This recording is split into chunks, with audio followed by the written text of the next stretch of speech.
buenas tardes, apreciados y respetados amigos, audiencia de Ozumbilla TV. Estamos en el segundo programa de las cápsulas jurídicas y sociales de Tecámac, acompañado por nuestro amigo invitado, licenciado maestro Juan José García Padilla. Tu amigo nada más, Víctor, muchas gracias por invitarme a tu programa, gracias a tu auditorio y gracias a los demás medios de información que nos acompañan en esta tarde. Como siempre, un placer tener la oportunidad de compartir este espacio, de compartir la experiencia que nos ha dado la vida para poder servir a nuestros ciudadanos. Pues eres bienvenido y te quiero comentar que nuestra primera cápsula, hasta el día de que estamos, hasta este momento, tenemos 3.500 visitas, 3.500 vistas de personas que se han interesado por el tema anterior, que fue el tema del comercio semifijo y ambulante. Ahorita tenemos un gran reto y en los comentarios que nos hicieron en la cápsula anterior se prestó una mala interpretación. ¿Quieres hacer tú algún comentario de eso? Sí, también los chequeé muy puntualmente, estoy al pendiente de las opiniones que se vierten al respecto de todas las publicaciones que hago en Facebook personal y en este programa tuyo. Por ahí se interpretó mal la palabra endominia. Me referí a ello como ponerse en lugar de, si estás detrás del escritorio y alguien llega a pedirte un favor, atender a esa gente como tú quisieras ser atendido. Y a la inversa, cuando llegas a solicitar un servicio, que te atiendan como tú quisieras ser atendido. Muy bien, hechas las aclaraciones, tenemos, como te dije hace ratito, un gran reto. Tenemos que mantener el nivel y acrecentarlo. Y pues como somos aquí traviesos y como nos gusta vivir la vida intensa y como nos gusta hablar con la verdad, ¿qué te parece si hablamos de otro tema álgido, otro tema puntual, como lo es la seguridad pública? Pues entramos, y bueno, me consta que tú tienes bastante experiencia en seguridad pública, porque quisiera escuchar de tu propia voz algunos puestos que has tenido dentro de la seguridad. Bueno, para empezar, mi vida proviene de un militar de carrera que después fue policía federal. Mi padre murió joven, murió a los 35 años, pero ya con una gran carrera. Él ya era comandante en la ciudad de Puebla, en el estado de Puebla. Y bueno, al momento de que él falta, me deja adelantado en mi carrera militar. Yo estudié en la Heroica Escuela Naval Militar, mi bachillerato naval. Después pertenecí por ahí a la primera generación de policía fiscal de la Secretaría de Hacienda, después a la PGR, siguiendo los pasos de mi padre. Y bueno, gracias a ese trabajo fue que pude terminar mi licenciatura, mi especialidad, mi maestría, y he ostentado algunos cargos como comandante operativo, como subdirector de seguridad pública en Tecámac, en Ecatepec, hasta que llegué a Toluca como director de investigaciones de inteligencia. Pero, ¿te acuerdas que nos conocimos en esas labores? Desde luego que sí, tuve la oportunidad de participar como secretario ejecutivo del Consejo de Seguridad Pública y bueno, pues tuve que tomar algunos cursos para podernos capacitar en cuanto a seguridad pública. Por eso creo que podemos hacer una buena charla en materia de seguridad pública. ¿Le entramos? Le entramos. Ok. Ustedes nos van a calificar ahí en la caja de comentarios. Queremos que nos digan si les gustó el tema, si no les gustó el tema, si la armamos, si no la armamos, o repetimos un trabajo, lo analizamos a profundidad. Pero bueno, vamos a hablar de materia de seguridad. La seguridad pública, su aspecto negativo, la inseguridad pública, es un tema álgido, es un tema que le ha estado doliendo de manera repetitiva, de manera reiterativa a nuestros gobernantes. ¿Quién tiene la culpa de la inseguridad pública, Juan José? Déjame primero hacer una pequeña introducción aquí en el tema y quisiera decir, para manera de ilustrar a toda tu audiencia, que existe el Consejo Nacional de Seguridad Pública, que está presidido por nuestro presidente de los Estados Unidos mexicanos, por el fiscal general de la República, por el secretario de la Defensa, por el secretario de la Marina, los gobernadores de los estados y el secretario de Seguridad Pública Nacional. En consecuencia, se crea el Consejo Estatal de Seguridad Pública, que lo preside el gobernador del Estado de México, el fiscal general del estado, de los estados, y con los presidentes municipales y el secretario de Seguridad Pública Estatal. Y en cascada viene el Consejo Municipal de Seguridad Pública, que lo preside el presidente municipal, con el secretario del ayuntamiento, el secretario general de gobierno, los delegados municipales y el secretario del Consejo Coordinador de Seguridad Pública Municipal. Hasta aquí te hago un paréntesis, comentario. Entonces estamos hablando que existen 3 niveles de gobierno y entonces también existen 3 esferas, 3 niveles en materia de seguridad pública. ¿Es correcto? Exactamente. Para nuestra audiencia, que entiendan pues que no es la responsabilidad de un solo nivel, no es responsabilidad de nuestro presidente de la República, no es responsabilidad de nuestro gobernador del Estado de México, no es responsabilidad únicamente de nuestro presidente municipal, en este caso Mariela Gutiérrez, sino que es un esfuerzo coordinado de 3 niveles. Actividades concurrentes lo señala la Ley de Seguridad Pública Preventiva del Estado de México. Lo dije, eres experto en la materia. Efectivamente tenemos el nivel federal, estatal, municipal, pero no para ahí. La seguridad pública debe ser tarea de todos, no nada más del policía ni de los cuerpos policíacos. Es de tarea de todos, en la medida que todos nos pongamos la camisa, en la medida de que todos nos sumemos, en la medida que estemos en contacto con nuestras autoridades, tendremos un menor índice de inseguridad. De tal suerte que yo siempre he dicho que la seguridad pública es tarea de todos. Entonces, no nada más tienen que ver las autoridades, también tiene que ver la ciudadanía. Podemos inferir entonces que es un tema multifactorial. Desde luego, y en esta ocasión lo vamos a dividir en cuatro grandes subtemas, que sería el cultural, el social, el humano y el material. Muy bien. Y bueno, hablando del problema cultural, hoy por hoy nos hemos visto invadidos de juegos violentos, de los juegos que nuestros chamacos se la pasan en las maquinitas jugando a ver quién roba más, quién mata. A mí me gusta jugar juegos de video. de violencia, no me digas. Sí los he jugado y tienes razón, no podemos eludir esa responsabilidad y no podemos eludir esa realidad.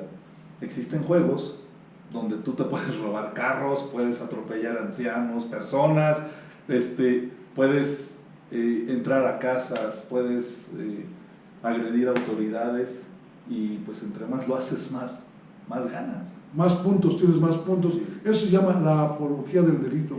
Indirectamente nos están induciendo a cometer algún delito. Pero no nada más los juegos de video. Hay ahorita ya en Netflix, ya en varias cadenas de televisión por cable, ya hay mucha película muy violenta. Y aparte, también se hace apología del delito en lo que estamos oyendo, en las canciones que estamos oyendo en nuestro país.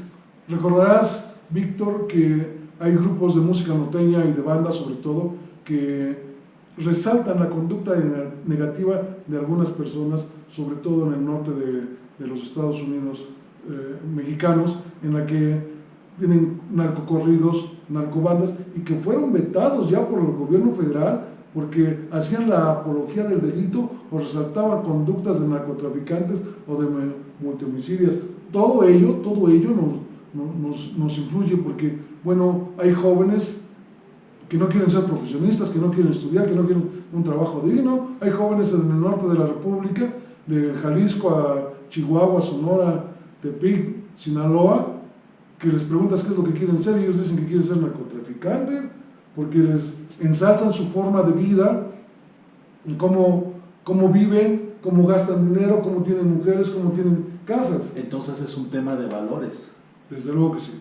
Es un tema, entonces podemos inferir aquí, a este momento, que el primer factor, el factor cultural, es un tema que tiene mucho que ver con nuestro hogar, con la formación que nos dan nuestros padres y con la formación que nos dan en las escuelas. Desde luego que sí. Y bueno, aquí tendría que entrar el gobierno federal a prohibir todo ese tipo de programas de espectáculos y de videojuegos que hacen la apología del delito para nuestros ciudadanos. Ya nos está afectando entonces.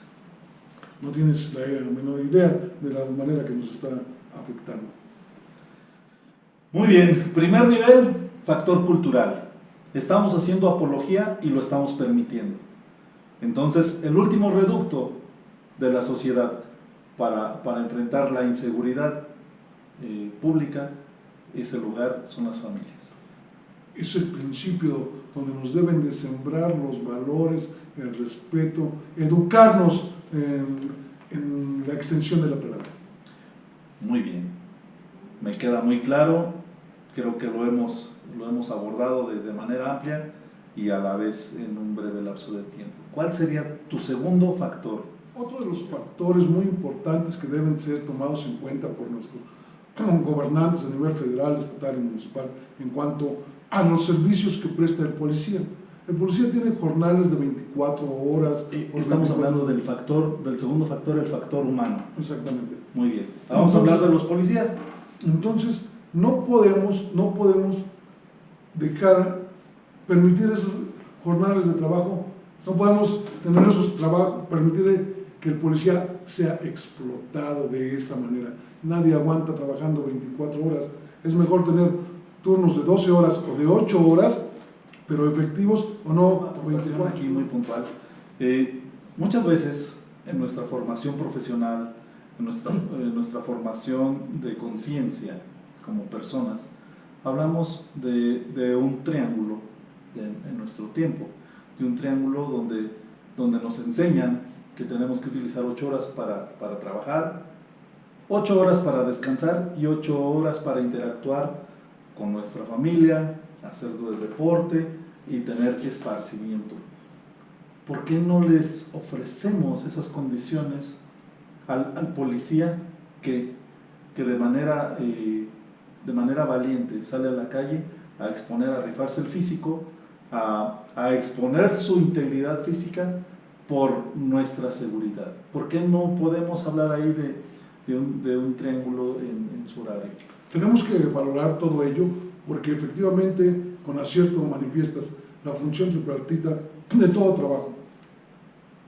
8 horas de trabajo, 8 horas de descanso y 8 horas de convivencia con la familia, de poder interactuar, porque aquella persona que trabaja 24 horas y descansa 24, pues ni convive con la familia, ni interactúa, ni descansa. Entonces tenemos policías a medias, tenemos policías que no realizan su trabajo como debiera hacerlo. Aquí empieza la labor deshonesta de los actos de gobierno cuando les marcamos 24 horas de trabajo, sabiendo que no los pueden lograr, que no hay un ser humano que pueda durar un mes despierto 24 horas y descansando entre comillas 24 horas y mucho menos imponerle años de trabajo, pues hasta forzado podríamos decirlo, donde la deshonestidad empieza cuando tú como policía pretendes o insinúas que vas a trabajar 24 horas en estado de alerta y yo como autoridad insinúo que te estoy supervisando y doy por válidas esas 24 horas que no estás ejerciendo. Como dije al principio, es un tema muy álgido, pero sobre todo quiero decirte, Víctor, que ya existen estándares internacionales de seguridad pública. Sí. De trabajo e incluso de número de policías por cada 1000 habitantes. Así es. A ver, nosotros para tener una excelente seguridad pública deberíamos tener un policía por cada 500 habitantes. Así de tal suerte que en el caso específico de Tecámac, donde tenemos 500,000 habitantes, poco más, deberíamos tener 1000 policías. Por turno. Por turno. De 8 horas. Como trabajan 24, trabajando 8 horas tenemos que tener 3,000 para poder cubrir, No. pero más los que faltan, más los que se enferman, más los que piden permiso, más los administrativos, debemos tener 3,200 policías trabajando, pero si tenemos 500 o cerca de 500 policías, nuestra seguridad pública está al 25% de lo que realmente podríamos tener. Entonces vamos a tener una seguridad pública al 25%. Entonces estamos hablando de superpolicías. No de superpolicías, de policías que hacen lo que pueden con el material humano que tienen y con el equipo que tienen. Es un tema muy profundo, porque además estamos hablando de pautas que hemos permitido como sociedad. Hemos permitido un trato inhumano, un trato injusto con nuestras corporaciones policíacas, pero no se quiera llamar, no se quiera calificar el desempeño de nuestras corporaciones policíacas, de nuestros servidores públicos que nos protegen, porque entonces sí somos inflexibles y somos excesivamente duros en la calificación de su desempeño.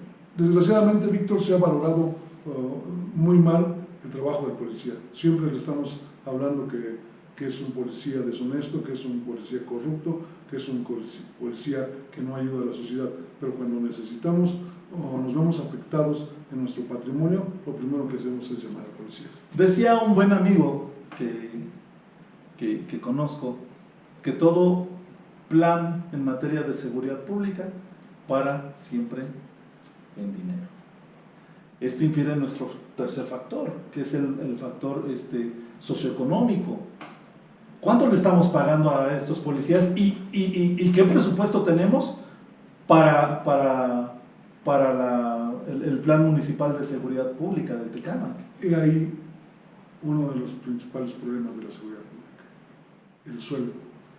Los policías municipales tienen un sueldo muy bajo que no le permite cubrir con sus necesidades primarias para la manutención de su familia. Tan es así que conocemos de muchos casos que trabajan de policías durante las 24 horas y salen a otro trabajo. Sí. De tal suerte que dice el dicho que al que dos amos atiende, con uno queda mal. Entonces ni son buenos policías ni son buenos en su otro trabajo, porque tienen que trabajar turnos, doblar sus actividades para poder solucionar sus necesidades primarias. Yo conozco excelentes ciudadanos que desempeñan la función en materia de seguridad pública en nuestro municipio, que también tienen sus oficios, y los muchachos cuando no están de servicio salen a desempeñar sus oficios como carpinteros, como plomeros, como herreros, en fin, como comerciantes. Entonces no les está alcanzando lo que reciben como servidores públicos. Tienes toda la razón, pero también algo que influye mucho aquí es la falta de preparación, la falta de capacitación de los elementos. Tendríamos que prepararlos, que tener centros de capacitación, pero sobre todo darles un salario mínimo, un salario digno para venir a sus necesidades. Digno y suficiente. Así es. Digno y suficiente. Bueno, estás hablando también de la capacitación. Estás mencionando, quiero entender que en materia de seguridad pública hay muchas personas advenedizas. Desde luego que sí, desde luego que sí. Muchos que no encuentran algún trabajo por la falta de empleo, llegan y dicen, denme trabajo aunque sea de policía, no saben la gran responsabilidad que es el trabajo de policía. Bueno, tú estás hablando de las corporaciones policíacas. Yo también me refiero a los dirigentes y a los políticos que no entienden y que no saben, porque además nuestra Constitución Política de los Estados Unidos Mexicanos no les impone el requisito de saber, ni de conocer, ni de estudiar. El requisito académico no es una exigencia. ¿Estás de acuerdo? Pero entonces, estas autoridades, advenedizas muchos, me ha tocado atestiguar que ponen de director de seguridad pública al que más patos caza y al que mejor maneja. Wow. Tendremos que decirte que no es lo mismo la seguridad pública en Tecámac que en Toluca, que en Ciudad de México. Y bueno, durante esta administración municipal hemos visto el cambio de 5 directores de seguridad pública de diferentes lugares. Creo que dentro de nuestra corporación policíaca, dentro de nuestro municipio, tenemos personas con la suficiente capacidad para llevar una correcta administración de la seguridad pública. ¿Por qué? Porque hace algún tiempo trajeron al exalcalde de Nueva York, a Rodolfo Giuliani, a que hiciera un plan de seguridad pública en la Ciudad de México. Habrán puesto a Rudolf Giuliani a trabajar 24 horas de servicio por 24 de descanso. Desde luego que no. Hizo un de seguridad para la Ciudad de México, el cual no dio resultado, porque la seguridad pública tiene que ser como un traje a la medida. Las necesidades de cada comunidad son diversas. Son diversas las necesidades del municipio de Tecámac con otro municipio, como son diversas las necesidades de seguridad en cuanto a los pueblos, en cuanto a los fraccionamientos, en cuanto a las unidades habitacionales y a los ranchos. Entonces tenemos que nombrar a alguien de seguridad pública de Tecámac que conozca la problemática de Tecámac. Bueno, esto me lleva al siguiente punto. Esto puedo inferir entonces que la materia de seguridad pública es un gran problema, pero políticamente entonces tampoco te trae grandes recompensas. Esa es la parte política y la parte que las autoridades, que son entes políticos, no consideran redituables, porque no estamos formando cuadros de mando. Ahorita ya deberíamos de tener en una academia municipal de seguridad pública que no existe, deberíamos de tener un cuadro de perfiles de ciudadanos que no existen estos cuadros seleccionados para estarlos capacitando en una academia que no existe, con un plan de capacitación que no existe, para que dentro de 5 o 10 años estos ciudadanos se conviertan en los responsables en materia de seguridad pública. Entonces, tenemos que ver la seguridad pública como una inversión a mediano y a largo plazo. Lo dije, la capacitación y la vocación de servicio, pero sobre todo los incentivos. Un buen salario con premios por puntualidad, premios por atacar la delincuencia y todos aquellos beneficios que los podamos dar a nuestros servidores públicos dedicados a la seguridad pública. Muy bien. Hemos hablado ya del factor cultural, hemos hablado ya del factor humano, sin duda necesitamos excelentes cuadros, excelentes ciudadanos, excelentes personas, necesitamos del entorno familiar, necesitamos del hogar, de la crianza que recibimos de nuestros padres. Hemos hablado ya del presupuesto, que necesitamos pagarle bien a los policías, que necesitamos formar cuadros, que lo vemos como un gasto y no como una inversión. ¿Cuál sería el cuarto factor que incide en la seguridad pública? El factor material, la herramienta para trabajar. ¿Con qué vamos a trabajar? Necesitamos patrullas debidamente equipadas, necesitamos armamento, pero sobre todo la dotación de armas de fuego, de ojivas, de balas, porque por ahí me enteré que les dan 5 o 6 balas a cada elemento y que no tiene por qué gastarlas salvo algún enfrentamiento, y que se utiliza balas inician un proceso administrativo. Tenemos que capacitarlos, tenemos que darle armamento, tenemos que darle parque, tenemos que equiparlos con radio. En algunas ciudades del primer mundo y en territorio nacional ya se están utilizando algunas cámaras de videograbación con las que tenemos que dotar a nuestros policías para un mejor servicio. Mismas cámaras que están siendo debidamente monitoreadas para dejar testimonio del actor policíaco y que no nos digan que están haciendo mal su trabajo. Pero además la capacitación también cuesta, Juan José. Por ejemplo, tú mandas a un ciudadano con alguna preparación en materia de seguridad, con entrenamiento de policía, les enseñas defensa personal, les enseñas el uso del PR-24, les enseñas el uso del arma de fuego, les enseñas a manejar, pero si no estás constantemente capacitando estas habilidades, pues los muchachos seguramente cuando lo lleguen a necesitar no van a tener el entrenamiento necesario. Esto también cuesta. Los policías deben de ir a prácticas de tiro, deben de ir a prácticas de defensa personal, deben de tener equipo para proteger su vida. Es aquí donde entonces el factor material que tú refieres se convierte en un factor muy importante. Elemental. Imagínate cómo mandas, como vulgarmente se dice, a alguien a la guerra sin fusil, lo mandas a matar. Y bueno, seguramente ustedes se han dado cuenta de que ven a policías patrullando un solo elemento en una unidad.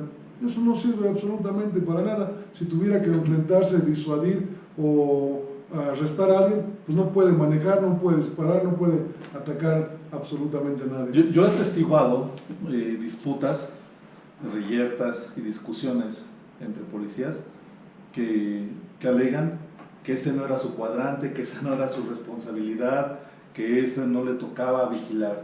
Está haciendo entonces falta también, dentro de este factor material, está haciendo falta una planeación adecuada para que los policías no diriman su responsabilidad ni intenten evadirla. Necesitamos entonces una adecuada adiestramiento, capacitación y un plan integral que permita que un policía que viene a bordo, o un par de policías que vienen a bordo de una patrulla, sean capaces de responder, sean la primera representación del gobierno y de la autoridad ante cualquier hecho de inseguridad. Desde luego es la capacitación y que el policía, viéndose bien pagado, se ponga la camiseta y que verdaderamente desempeñe su trabajo como debe hacer. Una cápsula jurídica y social es un breve lapso como para poder desarrollar un gran tema como es el tema de la seguridad pública. No tenemos, el tiempo es preciado en las redes sociales y me gustaría saber, Juan José, cuáles serían tus conclusiones para este tema.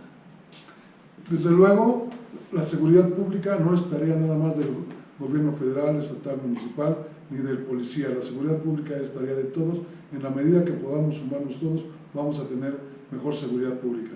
Pero desde luego tendríamos que formar círculos de seguridad pública por comunidad, por colonia, por manzana, de tal suerte que la ciudadanía esté en un contacto directo con los policías encargados de patrullar esa zona, para que la menor sospecha, al menor indicio de que algo está ocurriendo en nuestra casa vecina, en nuestra calle, en nuestra colonia, podamos tener el contacto.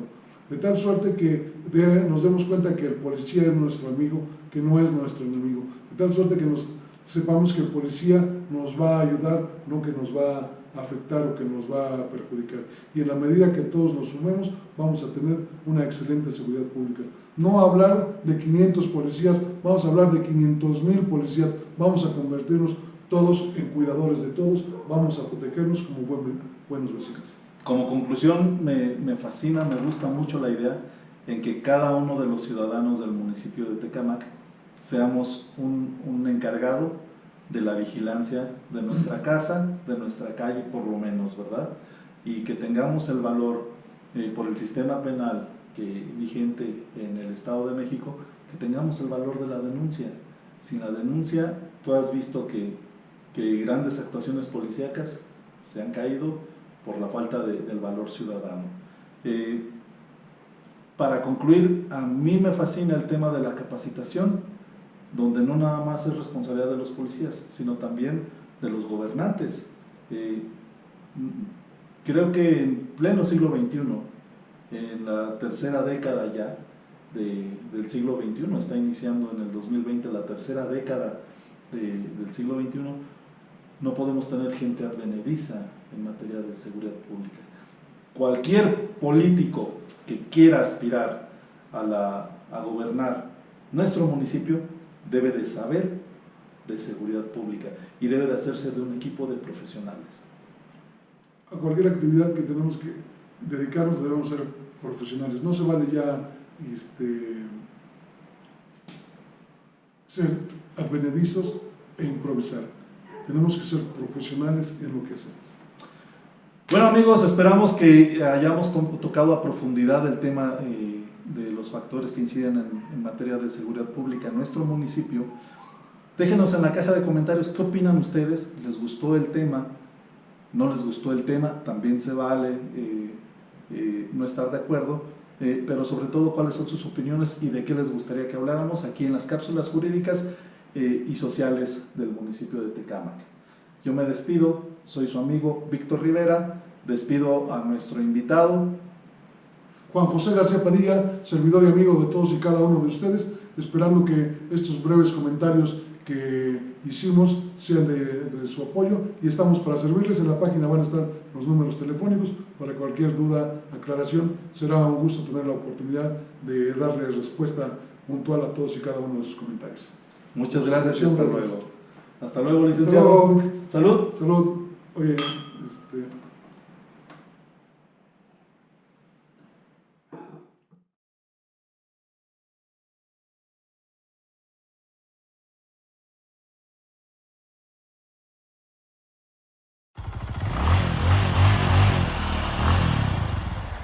Las series que estamos viendo, las canciones que estamos escuchando, y todo esto está influyendo no nada más en las mentes maduras, en las personalidades maduras, sino en las que están en los procesos de formación, que es lo más preocupante.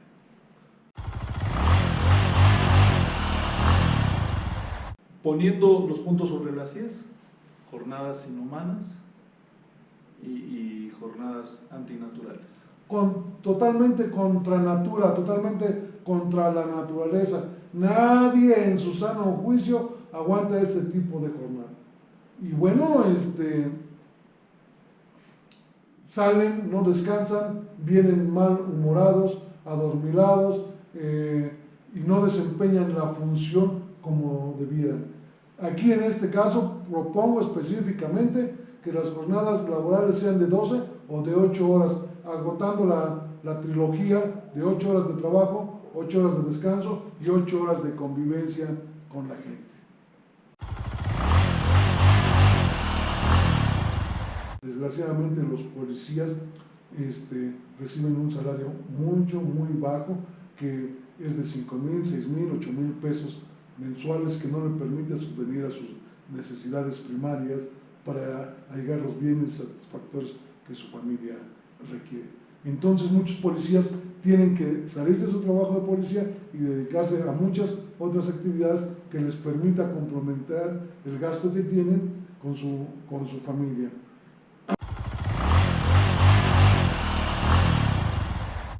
La policía debe de estar debidamente equipada con tecnología de punta.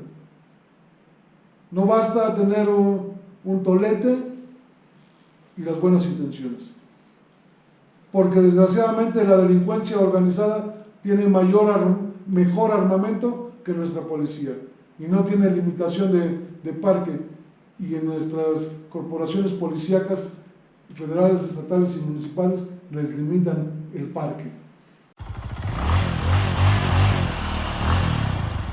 Entonces creo que tendríamos que darles patrulla, que tendríamos que darle armas de última generación, parque ilimitado, y bueno, sobre todo una capacitación, Víctor, claro, la mejor capacitación que se pueda dar a los policías, pero sobre todo un buen sueldo para que tengamos un buen policía.